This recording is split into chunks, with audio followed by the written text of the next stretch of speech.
আওয়ামী লীগ একটি বড় রাজনৈতিক দল। আমি ওনাদেরকেও আশা দিচ্ছি, কথা কথা দিচ্ছি যে আপনারা দল গুছিয়ে নেন। আপনাদের দলকে তোকে ব্যান করা নেই, গণ্ডগোল পাকাবার তো কোনো মানে হয় না। এই গণ্ডগোল পাকায় তো লাভ হবে না, বরং লোকজন আরও ক্ষেপে উঠবে। আওয়ামী লীগ একটি বড় রাজনৈতিক দল, প্রচুর ভালো ভালো নেতা আছে। আমি এখনই আপনাকে নাম বলতে পারি কার ভালো নেতা। এই দলটা একসময় বাঙালিদের সেকুলার পন্থী দল ছিল, মিডল ক্লাসের। মুসলিম যখন ছিল সেটা ছিল আপার ক্লাসের। বাঙালি আপার ক্লাস মুসলিম লীগের ছিল, এটা মিডল ক্লাসের দল ছিল এইটা আওয়ামী লীগ। যে জন্য আপনি দেখবেন যে মিডল ক্লাস তৎকালীন ইন্টেলেকচুয়াল যারা ইউনিভার্সিটির এখানের ওখানে তারা এখনও আছে, এখন অ্যাক্টিভ না থাকলে তারা সাপোর্ট করে। একটা দলকে আপনি এত বড় মানুষের দল যিনি এদেশ স্বাধীন করেছেন, এতে তো কোনো সন্দেহ নাই, কারো সন্দেহ থাকার কথা না। উনি স্বাধীনতার নেতৃত্ব দিয়ে ওনার নামে মুক্তিযুদ্ধ হয়েছে, স্বাধীনতা হয়েছে। তারপরেরটা বাকিটি সেই দল এরকমভাবে ভেঙে পড়ে যাবে যে লোকে এখন লুকিয়ে লুকিয়ে বেড়াচ্ছে যে আবার পেলে না কী জানি হয়। আমি ওনাদেরকেও আশা দিচ্ছি, কথা দিচ্ছি যে আপনারা দল গুছিয়ে নেন। আপনাদের দলকে তোকে ব্যান করা নেই। আর এই ব্যান করাটা একটা দলের ব্যান করা, আনলেস সে যদি ওই ধরনের জঙ্গি না হয়। যে কোনো দল, পলিটিক্যাল পার্টি ব্যান করা is a bad culture, very bad culture. এখন আপনারা অনেকেই বলতে পারেন আমি একটু বেশি কথা বলি, শিওর, আই লাভ টকিং।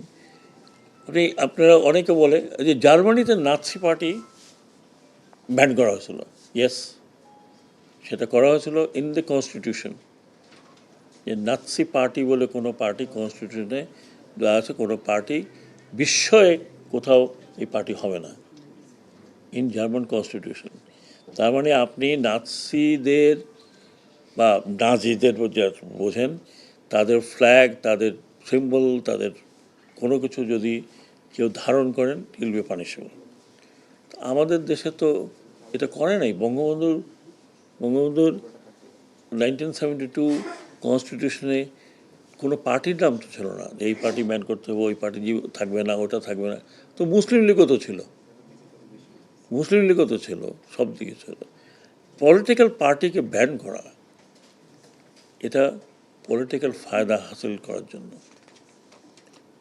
আজকে মনে করেন আমি যেটা বলতে চাই না, আরেক পার্টিকে যদি বলে তুমি এই করছো, তোমাকে ব্যান করবো, চিন্তা করেন। So political party will function like political party. আপনিও তাকে দিয়ে একে দিয়ে গণ্ডগোল করাবেন, আমি আসতেছি, আমি যাব। আপনি আসবেন, আপনার দেশ, আসেন না কেন, স্টপস ইউ? নাগরিকত্ব তো কারো যায়নি। নাগরিক 21 বছর প্রধানমন্ত্রী তো করেছেন, আপনি স্বেচ্ছায় চলে গেছেন, কেউ যেতে বলেন নাই। আপনি স্বেচ্ছায় গেছেন, আপনি ভালো থাকেন, আবার আসেন। আমরা সবাই আপনাকে শ্রদ্ধা করি না, অশ্রদ্ধা করছি না। বাট এই গণ্ডগোল পাকাবার তো কোনো মানে হয় না। এই গণ্ডগোল পাকায় তো লাভ হবে না, বরং লোকজন আরও ক্ষেপে উঠবে। তো that's not how you do it. আপনি চিন্তা করেন, আমি প্রতিবারই বলি, আবার মনে করেন যে আমি জাতীয় পার্টির লোক।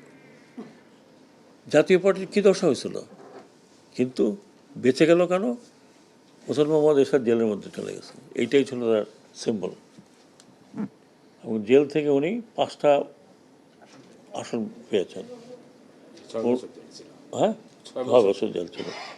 সেনাবাহিনী থেকে, ওনারা তো তখন ভেরি ইয়াং, সেনাবাহিনী থেকে বলা হয়েছিল যে আপনি বিদেশে যেই জায়গায় যেতে চান, আমরা আপনাকে সেফ প্যাসেজ দিয়ে নিয়ে যাব।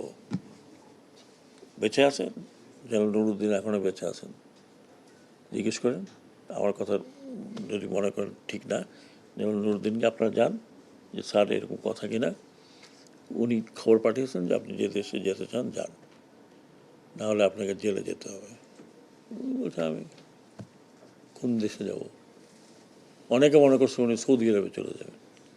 তখন রিউমার ছিল সৌদি আরবে তো ওনার একটা পানির আছে, ফিল্টার ফ্যাক্টরি আছে। এখন তো হয়তো আপনারা এখনও বলতে পারেন। আমি এই জন্য দিছি, আমি কম্পেয়ার করার চেষ্টা করছি না, আমার চোখের সামনে যে ঘটনাটা দেখলাম ওইটাই বলছি আপনাকে।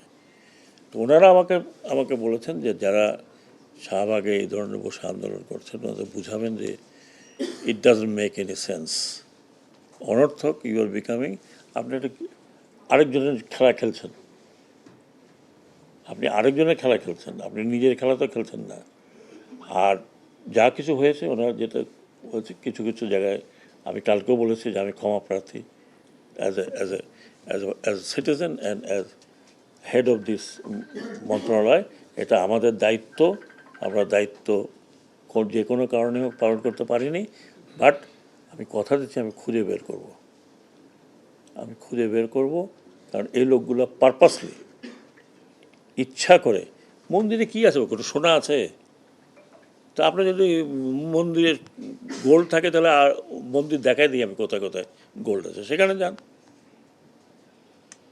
এই মন্দির একটা একটা পূজার জায়গা, এটা ভাঙবেন কেন হয়? আমি শেষ করবো এই বলে, আমি যারা এগুলো করছে তাদের উদ্দেশ্যে বলছি, পলিটিক্যাল পার্টিগুলোর উদ্দেশ্যে বলছি, আপনারা আপনাদের এলাকায় এগুলো ঠিক করেন। যদি কনস্টিটিউয়েন্সি বেসড যদি আমরা হিসাব নিতে থাকি, আপনারা আমাকে ভালো করে জানেন, আমি নতুন লোক না, আমি 5 বছর আপনারা আমার সাথে ছিলেন। I will make sure that constituency একেবারেই কোনো ইলেকশন যাতে না হয়। আমি এখনও ইনফ্লুয়েন্স রাখি অন দি ইলেকশন কমিশন।